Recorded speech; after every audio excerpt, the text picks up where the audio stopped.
Good evening. In America's early years, fathers were given absolute right to custody. This practice was adopted from the English culture where fathers were thought of as the natural protector of the children. This philosophy was based in part on the fact that the father had the ability to provide for the family. In this era, fathers and children worked together on the homestead, and in doing so, fathers were the ones teaching and nurturing the children. In the mid-1800s, society began to shift its views on the needs of children. And so Congress passed the Talford Act of 1839. This act was enacted to legislate the presumption that children under the age of 7 should be in the custody of their mothers. This presumption is known as the tender years doctrine.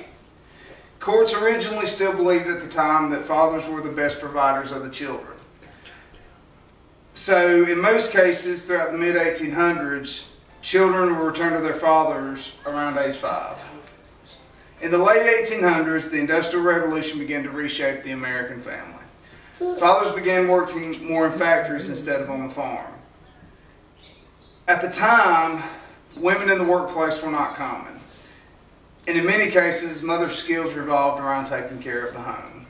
As a result, mothers were taking the lead role as caretakers of the children, as fathers were earning their income away from the home.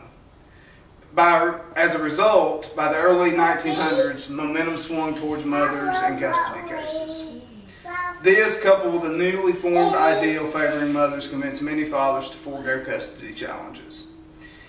In a period of only a few decades, determinations on child custody, based largely on economic factors and the new cultural presumption of the roles that males and females played in the family, changed to one based on socially oppressive mythologies.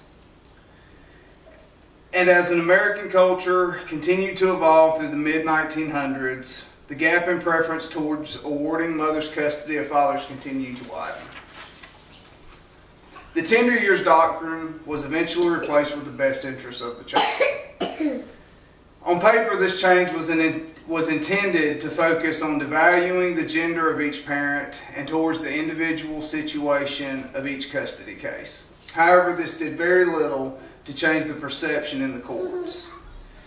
As noted by the Florida Supreme Court in 1945, ordinarily, in the best case of the children in the tender years, such welfare is not best promoted by taking them away from their mother, unless it be shown that she is not a fit and proper person to have them. Throughout the 1970s, another change in the American family occurred, the women's lib movement. During this period, the role of the mother changed dramatically. As more and more women were entering the workforce and less dependent on the father's income to provide for the family, men found themselves in divorce in record numbers, which in turn promoted the marginalization of the fathers far more extensively than the Industrial Revolution, because divorce literally severed the father from home on a permanent basis. In 1973, the Supreme Court made a huge proclamation in the advancement of fatherhood equality. The simple fact of a mother does not by itself indicate a willingness or capacity to render a quality of care different to that than which a father can provide. That was in case Watts versus Watts. Yet almost 40 years later, many fathers feel the courts still have an unfair bias towards the mothers. Our culture's unfair favoritism of mothers in custody rulings has had a tremendous negative side effect of children of divorce. Statistics plainly show the damage that is being done by the court system bias, and the consequences are staggering. According to Florida State University, the National Organization for Women, also known as NOW, issued a press release that stated that 40% of all custodial mothers admitted they had refused fathers to exercise the visitation as a repetitive measure. 20% believe that all fathers should be totally cut out of their children's lives and sought such a ruling from the court. Also, according to Florida State University in a recent study, mothers get primary physical custody 93.4% of the time, while fathers only get primary physical custody 2.5% of the time, and joint physical custody only 4% of the time.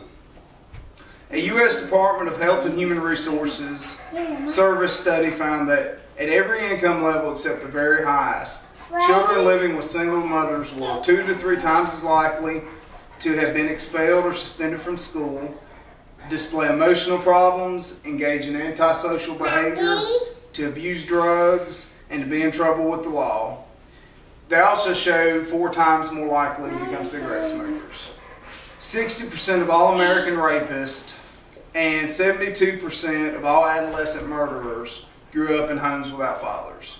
75% of teenage suicides occur in households where a parent has been absent. 80% of all adolescents in psychiatric hospitals come from broken homes. And children living apart from their biological fathers experience more accidental injury, asthma, frequent headaches, and speech defects. Let me look. Let me look.